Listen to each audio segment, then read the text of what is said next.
Hey everybody, thank you for tuning in to another episode of Tomorrowman Podcast. If you haven't already, subscribe to my YouTube channel. Also, give me a like and follow over on the social media to stay up to date on future episodes. Facebook and Instagram, it's at Tomorrowman Podcast. On Twitter, at Tomorrowman Pod. On this episode, I'm joined by Mike Caprarella, an aspiring actor and friend who I met back when we used to work retail together. We talk about acting, his favorite parts about it, acting with a Boston accent, the sacrifices he had to make when acting, his car getting stolen, voice acting in traffic, playing music, finding inspiration, and having a positive outlook on life. I hope you guys enjoyed the episode as much as I did. Thank you for listening to Tomorrowman Podcast. Enjoy.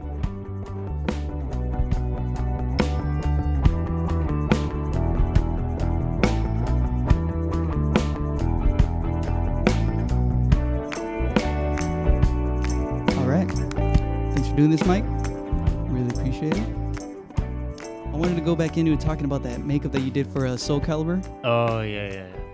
How long did that whole process take to do? It took about an hour and a half. Mm-hmm. The process was basically she put this, what do you call it, a cap over my head. And was it like a swim cap type of thing? Sort of, but it was, when she put it on, it got really hot. And the thing was, I tried to stay as still as possible. And it was tough because I had to, sit upright. And so I'm sitting there and it felt like just like this whole thing just coming right over you. I was like, oh my God. I started being like, I won't be able to breathe. But you feel like it was like cutting off your circulation to your brain? Yeah, but I was trying to be tough. I was like, no, I can do this. Yeah. But I could feel like the paint was so thick. So she's like, oh, okay, you want to take a look? And I'm looking in the mirror. I'm like, oh my God, that doesn't even look like me. I was freaked out. It looked nothing like you. Yeah, no, I was, especially the end result. Yeah. Yeah, but she's incredible. I've known Jody for a few years now. She used to do a lot of the art, and she's in a few of the papers back in Boston. And now she specializes in special effects makeup and stuff like that? The first thing she did was she just did a portrait on her leg. And the portrait, I forget who it was, but it was incredible. And she did it just with a regular pen. And people saw it and what? How can you do these things? And when you're doing it to your own body, you can't really see as good. Mm-hmm. And then she started doing it on Instagram, and it's just really just took off. Just that. No one else I've ever seen. Nobody can, there's great artists, but she's on another level. When you can basically define certain characters and defy the eye, mm-hmm. It's insane. She'll make it look like your whole head is twisting right off of your body. Yeah, and she does it to. There's one where she does it to herself. And you're like, okay, she had to have had help. Somebody had to do it. No, she's literally looking at herself in the mirror. Wow. And I'm like, am I high right now? Yeah. This is crazy. I think I've seen stuff like that. I've seen I don't know if it's her. It might be her, but I've seen one where it was a woman. I guess she painted black around her neck, and then kind of made that twisty look or something. Yeah, that's the one. Is that her? Yeah. Okay, I've seen her then. I've seen her work. It's all around there. It's absolutely insane, and she just. I don't know where she gets the ideas to, but she'll do it I guess one was recently being a hog or a pig or something like that, and she makes it so 3D that it really looks like her nose was the snout, and it's a completely different level. Every time I see it, I'm like, damn, she just amazes me every time. And for the character that you became, what was the character's name? Astaroth. Mm-hmm. Astaroth, yeah. Did she hit you up for that, or did you hit her up to do makeup? Yeah, she hit me up for it. Originally, when she showed me the picture, and I was like, this is a hulking, massive dude. I'm like, okay. So it felt like she's like, okay, I'm gonna set. What do you like to listen to? I was like, yeah, something relaxing, whatever. And then when she put the music on too, I'm like, this is kind of dark. It literally went with the character, mm-hmm. and literally felt like I was trying to almost morphing into the character, because I'm like I kept looking into the mirror, like she's like, oh, take a look. I'm like, Yeah. well, you making me a demon or something? Because then yeah, and it looked unreal, man. yeah, like she was showing me like all the pictures too of the character, and I was like, this guy is horrifying looking. And there was like other prosthetics that she put on too, right? Like went there like some horns or something like horns. That was the thing. The horns, basically the horns were, she made the horns, and where it connected was actually like a tape that she put around to connect it. And the horns, yeah, that was something, because it was like, I didn't want to move. And it made me like hulking. And like, I guess in the picture, there was also something where it was like he has this massive snake around his neck. Mm-hmm. And basically, she was able to take like like a shirt and like, I guess, paint something on it or something, and then put it over, so it literally looked just like the picture and just like the character. It was incredible. Kind of like painting on a canvas and then putting that canvas on you. Yeah, exactly. It's pretty trippy, man. Yeah. How long did you say this whole process took to do? It was only like, it was like an hour and a half, maybe a little bit over. But she's so fast. That seems fast. I would think something like that would take at least a couple hours, if not more. It was crazy. The thing that was a pain was getting that paint off. Yeah. It was literally, I was in the shower for like an hour myself trying to get it off. Would you have to use like a Brillo pad or something like that? Not just that, I had to use like rubbing alcohol, everything. Oh, God. Yeah, so like my skin was dry, it was burning, You were just cherry red. Oh, right? yeah. I mean, I'm already red and like... You're a redhead with red skin. Yeah. Yeah, it was... So it was like, I came out like, I still had paint on me, but it was insane. Was it on you still like when you went back to work and everything? Oh, yeah. Well, I had... So people were like, what the hell is yeah, on but your it would have been the first time like something like that happened, I had to go back to work. What other times have you gone to work all fucked up looking? Oh, man. This was a film I did with... called Crossroads, which was actually just got into the Holly Shorts Film Festival, and awesome. The director Marvin Nucleus, who I did a short film with him, and another guy. I'm having a Justin Minor. It was called A Ghost Story, and it was not the one that's out now. This was before. Yeah. And that went to some film festivals, and I met them. I auditioned, and basically we were up in past Valverde, past Castaic. It was way up there, and it was in December, and it was 30 degrees up there. And he said, "Okay, Mike, get into the stitch." I was like, "Okay," just like a grave. I'm like, I'm all dirty. I'm like, okay. Well, fast forward.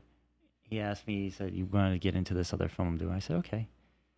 So he's like, this is your character. And as he tells me the character, he's like, "Now I want you to know, like, this is the things you've done. You're a real bad guy." Like, he's really getting me into this serious mindset. Yeah. So I'm like, I'm already in a bad mood. Like, oh, man. And he's like, "You got to get into this ditch." I'm like, "Wait, what?" He puts me in the ditch again.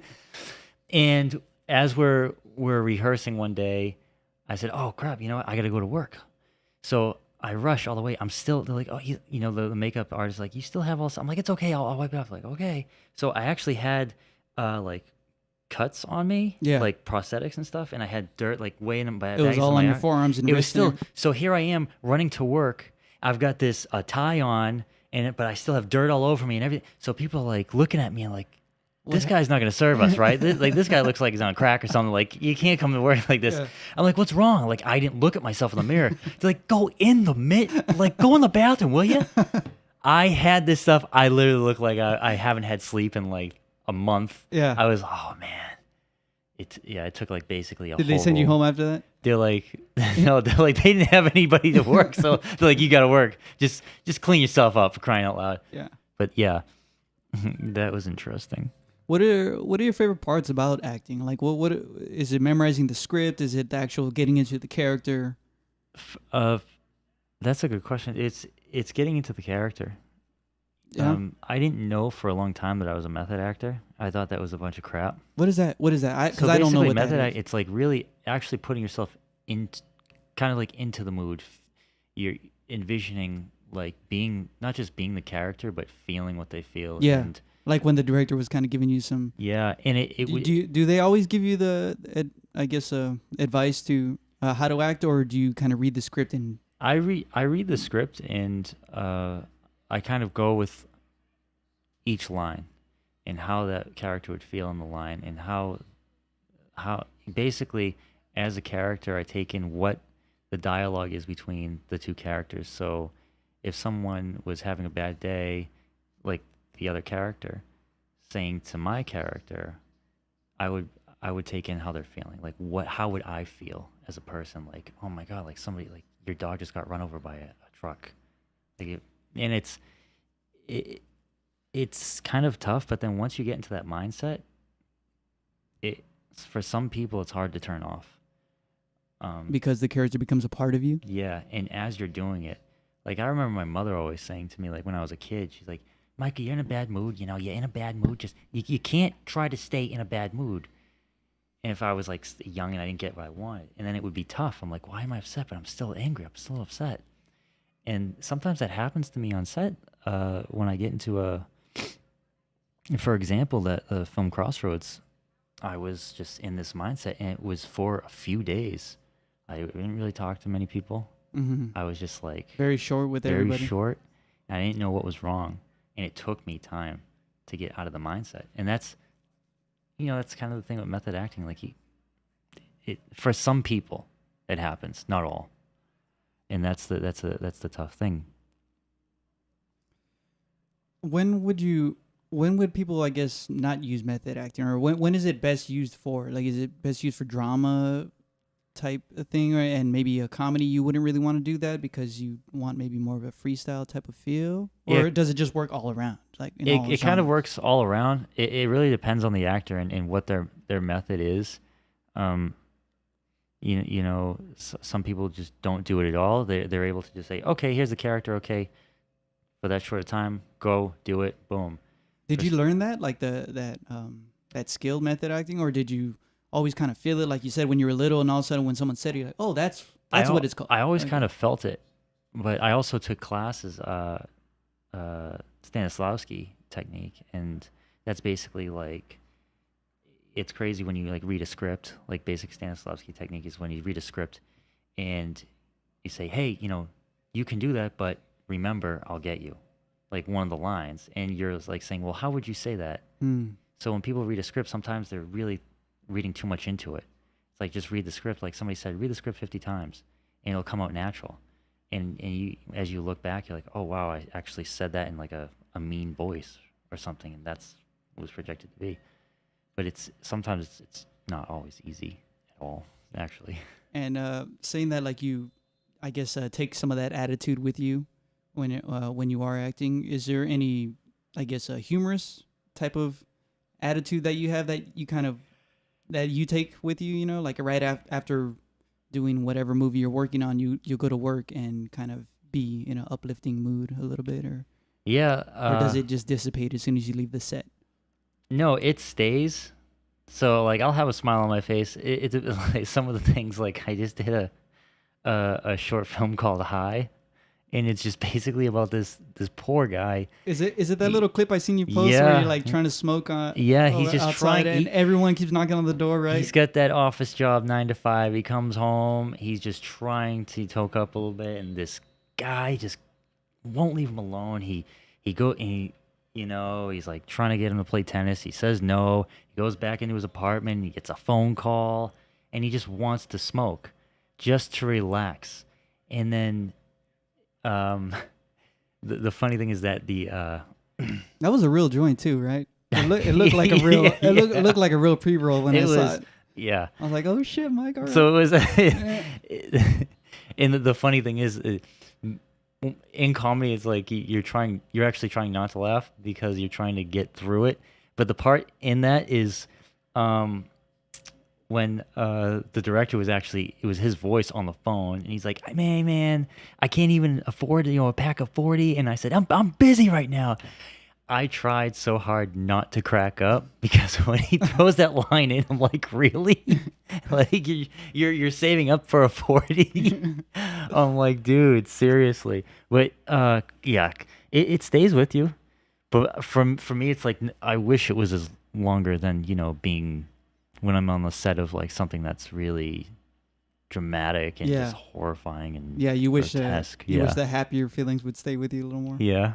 Yeah, life kind of throws a bunch of curveballs at you, and it's a little difficult for that.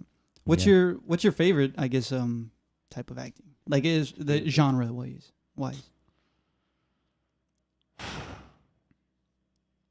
I want to say like dramatic, I guess. Yeah. Like really going all out. When I'm able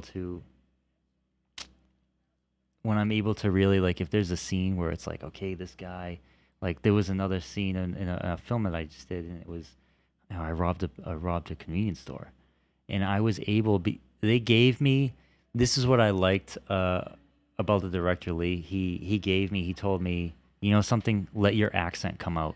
Just let it come out. Don't try to hold back. And that's always been a problem with me coming from Boston, because in auditions I would speak slower, because sometimes, like, even when I was on the set of the ID Discovery Channel, I played a kidnapper, and they stopped and they said, Mike, where are you from again, buddy? He was in New York, Philly. I was like, Boston. And then you can hear them. I was like, you could hear them all laugh, like, oh, yeah, okay, we'll just cut some of that out. Like, ah, shit. But that was years ago, and fast forward today, I'm just like, well, what exercises do you use to kind of get rid of it, or at least tame it? I could hear a little bit of it right now. Yeah, there's some words, like, since I've been out here in Los Angeles, it's gone away. Yeah. But there's some words that I can't. Coffee? Yeah, I'm not even going to attempt it. Coffee. I'm not even going to attempt it. But it's tough, because when I'm like in the roles where it's like quick talk, especially like the dialogue's quick back and forth, that's when it's very difficult for me. And he gave me it's called Jacob's Secret, and that's the film. And he gave me the freedom to have my accent, just go with it, don't think about it. So I was literally like robbing the convenience store. I'm like, give me the money, come on, you bastard. It gave me the freedom, so I wasn't thinking about the lines. Yeah. And I was able to get really deep into the character. You felt like it just flowed like water. Yeah, right? and that's what I loved. Sometimes sometimes they're like, the character can't have an accent at all. So that's when I really have to. And is it you looking for these movies to act in, or you have an agent that? I'm actually in talks with an agent. I've had, when I first came out here, I had a manager, and I didn't have too much under my belt. How long you been out here for? This would be 7 years now. Yeah. And for everybody listening, Mike and I worked with each other. This is how we met. We worked over at Sprouts. Yep. Up the street over here in was it Northridge? Yeah. Granada Hills area. That's how we met. Dude. And we all got the fuck out of there. Yeah. It was fun. Like, we had a good team and stuff, but the hardest thing about acting, a lot of people, even in the movie La La Land, I saw that, and they nail it, because this poor girl, you sacrifice, and you sacrifice a lot. You sacrifice your time. You sacrifice hanging out with your friends when, there's been so many times where, my friends from back home are like, hey, you're gonna come out, this, that. There was so many videos of them all hanging out at the club or something. And, I would sacrifice. I'd be working 3 jobs. And when I came out here, it wasn't easy. Like, it was still the recession. Yeah. And there was no jobs. And, but I would go out on auditions. I would go from Calabasas all the way to Hollywood to Northridge to the other end of the valley with all these jobs. And I'd have like 3 or 4 outfits in my car. And the problem is, I would be like, okay, one job done, audition done. But then if I got a call back or I booked the audition, that's actually when I got nervous. I said, oh no, my manager's not going to be happy because I booked this job, and I'm going to have to take time off. I'm going to switch with this person. And it's so exhausting. And it really just, it's mind boggling. And that's a lot of the stress. is just trying to get your finances right, Yeah. have that taken care of at least. Yeah. No, I definitely feel you on that. There's that burden is always on my shoulders, Like earlier this year I had gotten into a little bit of a car crash, and my little red Tercel that I had. Oh, yeah. I had to retire that and got another car, but then that's just a whole nother thing of payments and stuff I got to deal with, and it's just not fun. Yeah, it's just it sucks. I remember the time. I was at Sprouts and my car got stolen using the armed robbery. Yeah. And I'll never forget that. Holy shit! I totally forgot about that. Because I was happy because I booked something, and then I was like, okay, I'm sitting there, I'm stocking the shelves. All of a sudden, the manager comes over and goes, "Hey, Mike, this LAPD's here for you." I'm laughing. I'm like, "Oh, he's busting my balls." So this detective comes in. He says, "You Mike Caprarella?" I'm like, "Yeah, sir. What can I help you with?" Like, I didn't think he was a cop or anything. He goes, "Yeah, LAPD." I'm like, Oh, shit. "What? I didn't do anything." He's like, "No, we have reason to believe that your car was used in armed robbery." And I'm like, "No, it's right out there." Well, it's just, he's like, just show me where the car is. I'm like, "All right. Well, I usually park here." Oh, nope. Yep. And then he took out his, I'll never forget it. He took out his walkie. He's like, "Yeah, put out an APB on that car, that Honda." I was like, "Oh, shit." So I told him, I said, "Hey, officer, detective, what's the chances of me honestly getting my car back, And he looks at me and he's like, "Chances of a little to nothing." I'm like, "Great." And you never saw it again?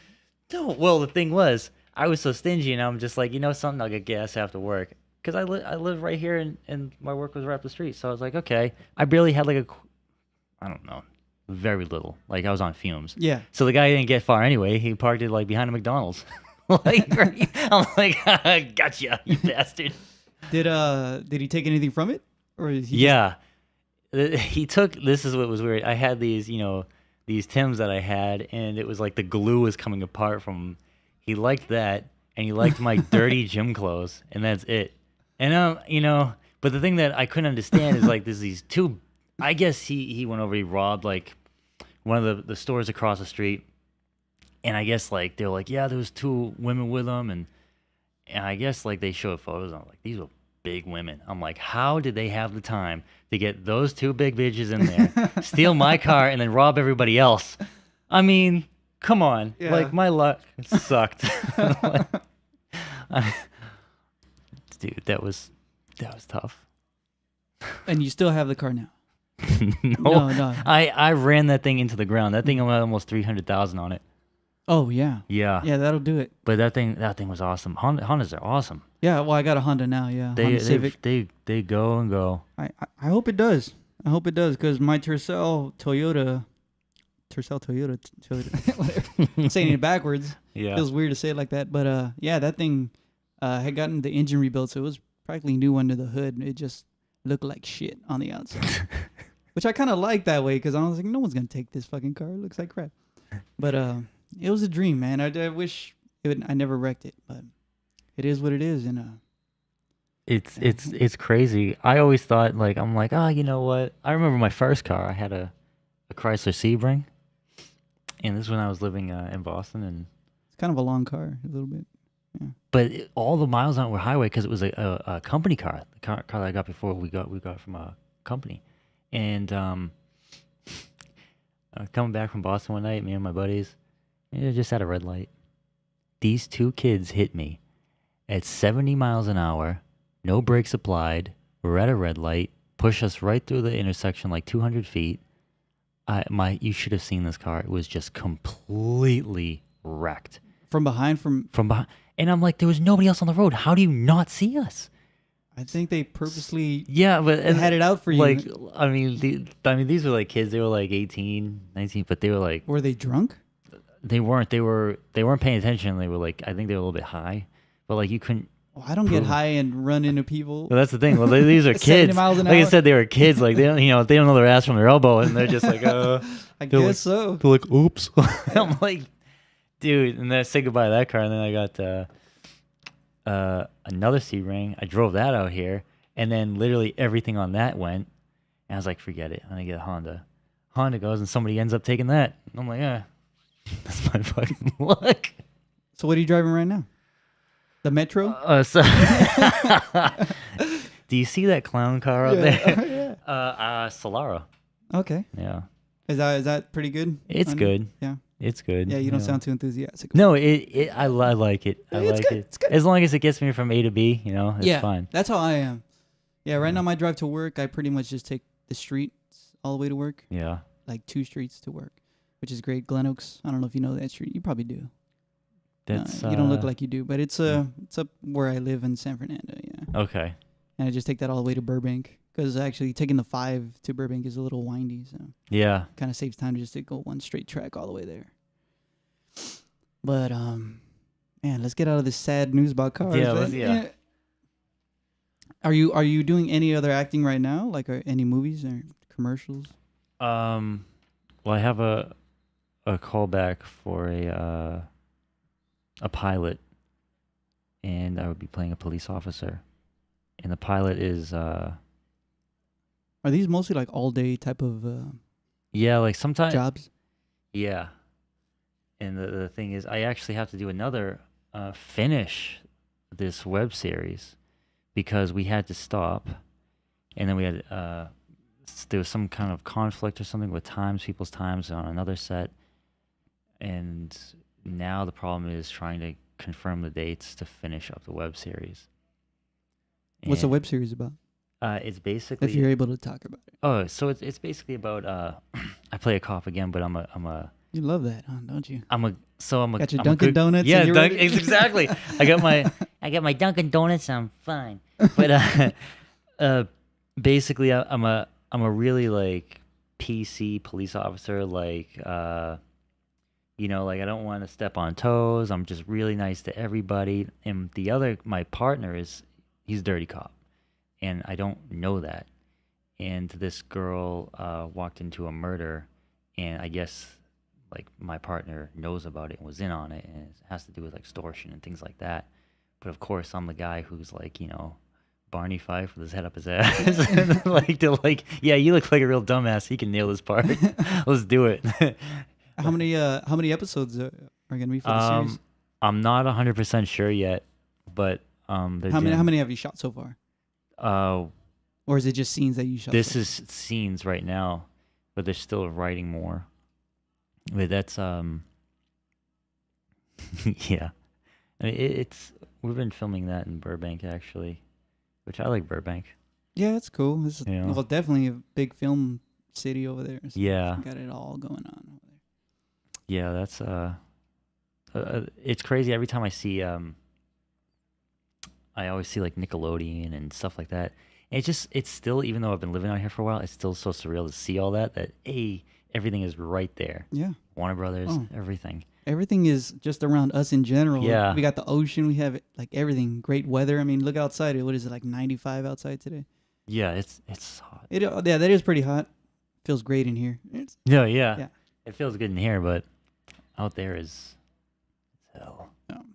And as far as like filming and all this stuff, do you yourself write any scripts, or have you written anything? I've been writing some skits. I think so. Jody and I actually did a skit, and who's Jody again?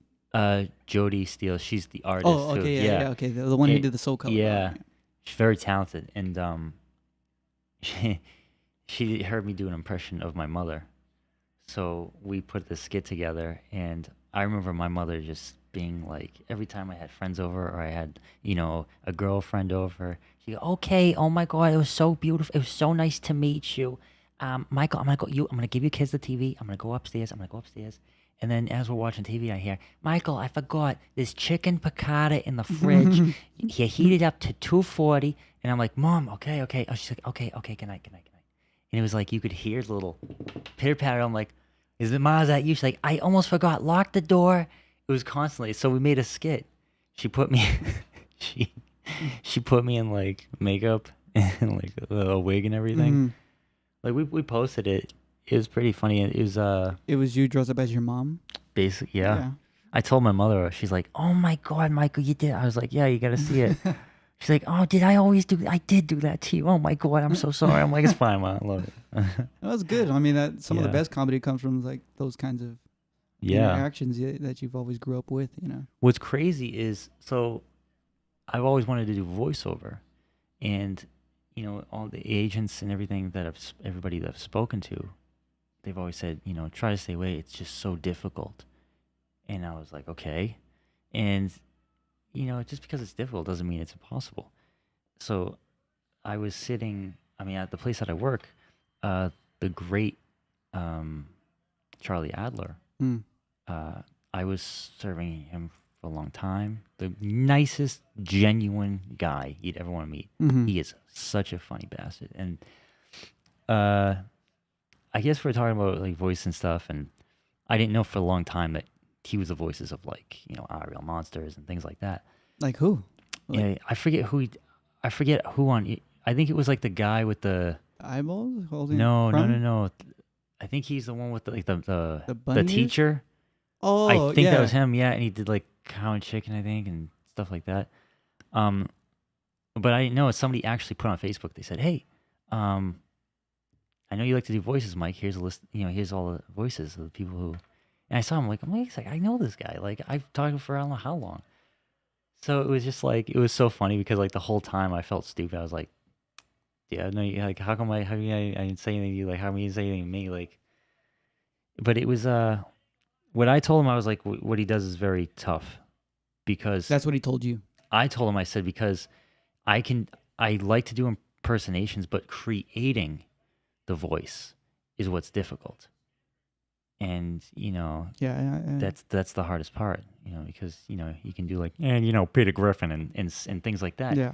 So But many, then how do you? But then when it's a brand new character, how do you really know? how do you do it? That it's good. You get it from listening to people you've bumped into, family members, and like managers. Like Yeah. that's and how. And so with that, with every conversation you have with anybody, do you always kind of take a little bit, or you're kind of do. studying them in a way, I do. seeing how they move, their whole little quirks and all that stuff, and you internalize that? Absolutely, and I do, and it's I don't know why, but I constantly do it. And I'm sitting in my car sometimes. I'm like in, the crappy traffic of LA, and I'm sitting there and I'm doing voices to myself. And people are looking at me like, okay, he's probably singing along, but at the same time he looks angry or, He's like, I don't hear any music. I don't hear any music. I'm sitting there, I'm doing like, oh, I'm doing Butters from South Park or something ridiculous. And I can't help myself. I think I'm going insane sometimes. Yeah. It's... So you're always hearing voices. I actually saw a movie on Netflix yesterday called Voices or something like that. It was with Ryan Reynolds. Yeah. You seen that movie? Yeah, he's like, the like, dog, it's okay. Yeah. Didn't mean it. Yeah, and the cat. She was a good kid. Yeah. Yeah. And then he ends up like serial killing just people because and putting their heads in. I don't want to burn it for people, but that's basically kind of what happened. But it was funny and kind of weird at the same time. Like a horror comedy. Yeah. Yeah, that was, I saw that on Netflix, and I was like, what is this? Ryan Reynolds' the voices on it. And the actress, what was her name? Greta, I forget her name. Greta something. I'm really bad at that. It actually had like some big actors like Anna Kendrick in it and stuff, but like the whole cast like meshed together well, and it was pretty funny. Yeah, I liked it. Yeah, it was a messed up movie, but it was funny, man. I was not expecting it to turn the way that it did. No. Yeah. No. Like once he fell on her and killed her, I was like, oh my God. Yeah. Oh man, they made it so gruesome. Yeah. So gruesome. And I almost believed him as he was like stabbing her. He's like, I'm sorry. I'm so sorry. I was like, dude, he actually is, but why is he still stabbing? Yeah, that's what I couldn't understand either. I was like, this guy is fucking insane. But it was really good. When the moose is in the window talking to him. Yeah. Kill me now. Yeah. And then what does he say after that? Something about... No, I'm sorry. Well, no, he says... The fourth angel was Lucifer. The fourth angel was Lucifer, and that's when she runs out of the truck. Get the fuck out. Yeah. Yeah, no. What is there anything else besides acting, like that you are interested in and are pursuing now? Like you don't play music, do you? Or? No, I used to play piano when I was a kid. You never think about picking it back up? I try because when you're a kid, you want to go outside, you want to play with your friends, you want to chase the ice cream man or something, and I didn't have the attention span to do it. And I remember like we had a recital. And my piano teacher said, okay, Michael, we're going to do a classical piece, and then we'll do a piece that you like from a movie or something that you like. I said, okay. So like I remember she's like, okay, we're gonna do a serious one for for kids. It was In the Hall of the Mountain King. Dun, dun, dun, dun, dun, dun, dun, dun. Mm. And then I was like, okay, now I want. She's like, well, what do you want for your song? I said, I want Beverly Hills Cop. And she looks at me and she's like, how do you know that? How do you like? How do you know that? You're not supposed to be watching Beverly Hills Cop. So of course, I grew up watching that too as a kid. And like it's a catchy dun, dun, Dun, dun, dun, dun, dun, dun, dun. Yeah. So we had the piano recital, and this is when I had like the mushroom cut and all that stuff. And it was like on this balcony. You couldn't see me. All you could see was like the little mushroom head, like the little mushroom haircut. Mm-hmm. And she's like, "This is Michael Caprarella performing in the Hall of Mountain King." Then he's like, "Now, performing Axel F from Beverly Hills Cop." And I could hear the parents yelling like, "What?" Like, and all you could see was like, dun, dun, dun, dun, dun. Like I'm like, nailed it. Yeah, dude, that was. So yeah, you had to perform that in front of a whole. Oh yeah, Like I can still remember some of the things. Like I remember doing Jurassic Park, but it's like trying. That's a really good one. I like that. Yeah, but trying to get into it now it'd be like I don't know. Shake the cobwebs off and actually. Yeah. Really dedicate some time to like do it. Yeah, like I mean, it's still a good idea for parents to get their kids involved in music early. It's just some kids can do it. Some kids like the attention span like me. It's just. Well, I didn't pick up an instrument until I was about 14. Was my first instrument.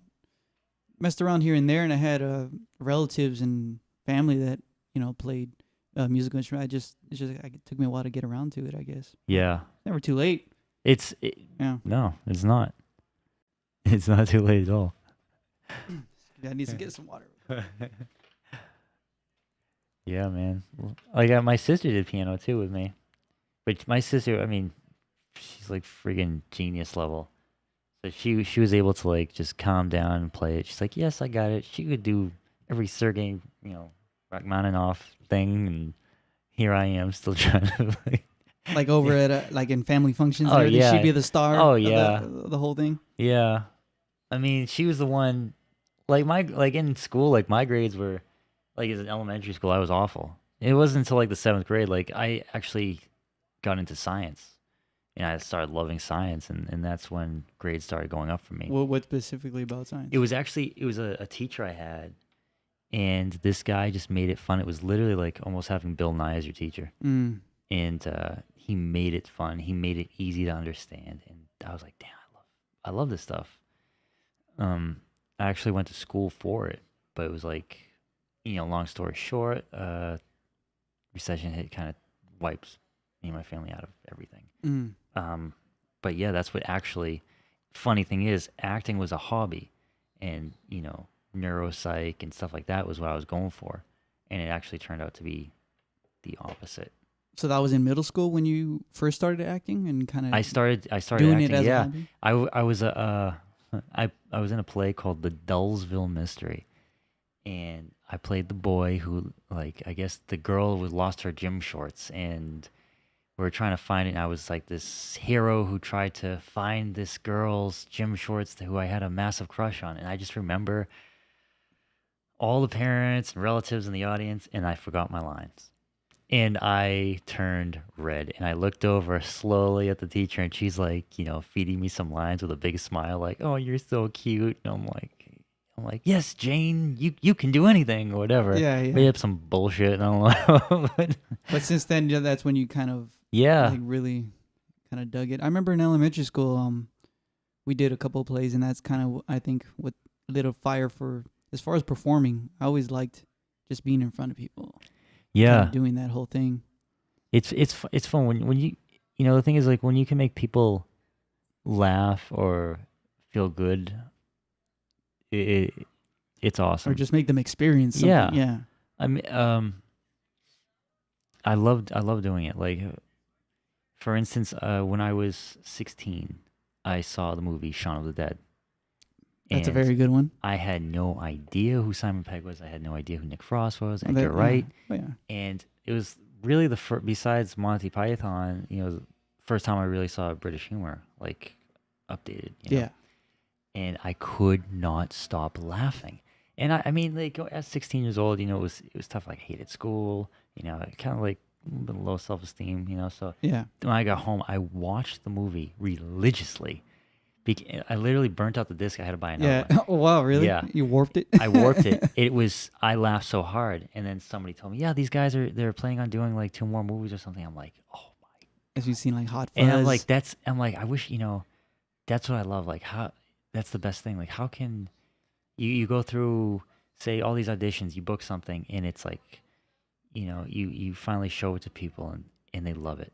It makes them, like somebody left a comment on something I did and it was like, I just got back from Britain and I had a horrible, like they lost my bags, you know, a horrible time. But I saw this skit and it like changed everything. And like that person has no idea how much that means to to you. me. Yeah. Because I love hearing like that. You know, I could put a smile on somebody's face and like get them through something. Yeah. Like the way like Because we're all going through something, Yeah. you know. So and it, you know, you need a breather. Like you never know what people are going through, and it's like I went through a lot when I was a kid. And Simon Pegg and Nick Frost, Edgar Wright, those guys helped me out with. I've never met them, yeah. but their characters that they created helped me out big time. And, As far as inspiring, yeah, yeah. You know, so that's what hopefully I can do for others. That's what you ultimately want, is to kind of leave a legacy that is. Yeah. Man, Mike, you know, I just love like any movies, and dude, I can't wait to go see it. Kind of thing. Dude, I mean, you're doing it already, you know. I'm trying. Like my goal. Some people want to have their name on billboards. Some people want to, you know, be on the red carpet. And my goal is to be a continuous working actor and do what I love doing. And if I don't need my name on a billboard, I don't need my name, you know, my face on posters. As long as I can do what I love doing, make a living doing it, then I'm content. And making people laugh and happy and that stuff. Yeah. That's what I ultimately want. I love that. And I feel you're definitely on your way. I hope so, man. That'd be awesome, you know. It's just about you know, consistency. Yeah. Just keep hammering it out. One thing doesn't work, this job, whatever, you go on to the next one, you know. There's times where I'm like, oh man, I'm not gonna do this. It's just gonna, like, I don't know if I'm gonna go to this audition or something. And sometimes it's like, you know, you hear, well, every audition you don't go to, I mean, it's always a 100% chance that you will not book it.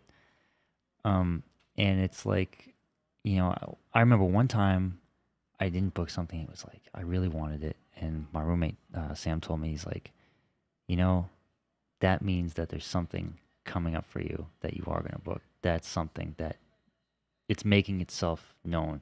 Like the universe making itself known that you're going to book something else. It wasn't supposed to be that. Mm-hmm. And usually when he says that, you know, it gives me a more positive outlook. Yeah. So it's tough because we're always in our head. That's the huge thing, you know. Every single person in the world, or at least around here or whatever, they're always in their head, and so you're always berating yourself with some negative thought or whatever, and I can or I won't or I'm not sure kind of thoughts. Oh yeah, and then you speak about it to your friends or family, and all of a sudden they kind of give you some reinforcement. You're like, oh yeah, fuck yeah, I could do this. You know? I'll be the first to say, like, I'm not the first one to watch any of my movies, like or skits or anything. I'll have like other people watch it, and I'll be like, how'd it come out?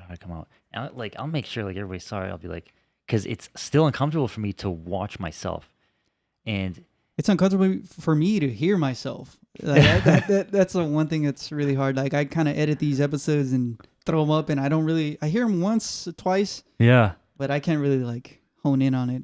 My voice is just weird to me because it's hearing it externally is a little weird. But yeah. Like that's funny that you said that, because when I first came out here, we did a film called The Nice Guy, and we're putting it out there, and they told me, hey Mike, you know, just say your name, just say this, you know, and what the movie's about. I said, okay. And they looked, they said, brother, we don't know how to tell you this. I'm like, what? Like, they pressed play, and I heard my voice, and it was because my accent was so tough to hear. Not tough to hear, but some of the things you couldn't even understand me. And I'm like, did it just sound like slurring or just it just sounded gibberish? Like a really rough. I was like, "Hey, how are you? My name's Mike. This is a wicked good movie. I play Chris," and it's just like, what? like is he in character? Or is this some kind of a joke? Yeah. It's just, it didn't sound like, enticing, like where it'd be like almost like a car salesman. Hey, everybody, come on down if you come on and see, the nice guys. Yeah. Thank you for showing up. Yeah. Rated PG-13 starts Friday. They just very articulate. Yeah. Mine was just, but yeah, that's it's a part of you, and like you said, you embrace it, and you just gotta have that control of like knowing when to turn it on and off, kind of thing. Yeah, absolutely. Which isn't a skill in itself. I can't do any voices really. I fuck around here or there, but I can't throw that around. It's crazy. Like I don't know why, but I still just like, no matter what, even when I'm working, I do voices. I don't know what the hell's wrong with me. I don't know what's wrong with me. I think for me, I'm always like singing some shit, whatever it is. I'm always kind of like humming or fucking around. If there's like especially instrumental songs around, I'll like mess around, freestyle, or just kind of make up some random scenarios, but nothing that's really remotely good. I just find myself doing that all the time. You just do it. You can't help it. Yeah, or if I hear a song, like, because I play drums and stuff, I'll always like count the time signature or something like that all the time, and like just listen. It's like how you said torturous. Yeah, absolutely. It's torturous for me, like on certain things, because I'm always like thinking about like how the music is and what the guitar's playing, what the bass is playing, how they're playing it, and I'm like trying to break it down in my mind instead of actually just sitting and enjoying it, Absolutely, man. It's a weird thing. But on that note, let's wrap up this podcast. I want to thank you, Mike, for doing this with me. Thanks for having me. We did a good 45 right here. Excellent, man. Awesome. And I'd love to do it again soon. Hell yeah. Thank you, everybody, for listening to Tomorrowman Podcast. Don't forget to subscribe to my channel on YouTube. How can people find you? I'm on Instagram at Mike_Capo007. Ooh, 007. Yeah, man. I'm a Bond fan. He's a killer. Yeah. He's a killer. All right, everybody. Thank you for tuning in. And find us next time. Bye-bye.